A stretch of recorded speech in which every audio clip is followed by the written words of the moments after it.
pas question pour moi que mon propos soit caricaturé en une vision manichéenne de ce que je vais énoncer. D'un côté, en effet, les bons, les vertueux, anti-alcool, et de l'autre, les mauvais, catégorie à laquelle j'appartiendrai, au vu de mon propos, vous savez, les suppôts de Bacchus pro-alcool. Que l'on se garde de me faire le coup. Comme disait Maupassant, le regard moderne sait voir la gamme infinie des nuances.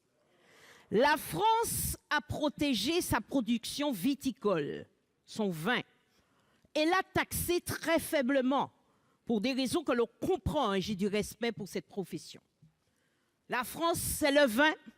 Nous, dans nos pays, c'est le rhum. C'est le rhum. Et nous tenons à cette protection patrimoniale.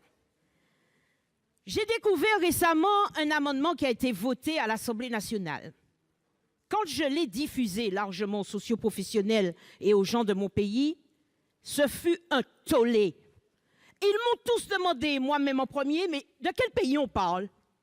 On parle de nous, dans des termes aussi atroces en matière d'addiction et d'alcoolisme. J'ai même entendu Madame la ministre, comment vous avez pu dire des choses comme ça? Augmentons très vite les taxes afin d'éviter l'alcoolisation fétale, les violences faites aux femmes, les violences routières, les cirrhoses et les cancers. Et vous continuez en disant, mais j'entends aussi les députés ultramarins qui expliquent qu'il existe une monoculture dans certains territoires et qu'on ne peut pas changer toute une économie locale en 1 ou 2 années et qu'il faut modifier les pratiques.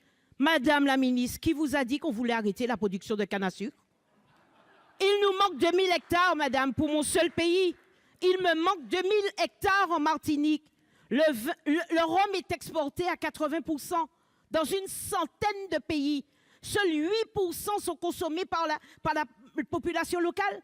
Et on va me faire croire que dans mon pays, de l'autre côté de l'Atlantique, il y a un pays où tous les Martiniquais sont couchés sous des cocotiers, boivent du rhum toute la journée, plus que des Français boiraient du vin, et qu'on est victime de toutes les pathologies et de toutes les dérives comportementales liées à l'alcoolisation. Madame la ministre, si j'avais une suggestion à vous faire, augmentez la taxe sur le vin.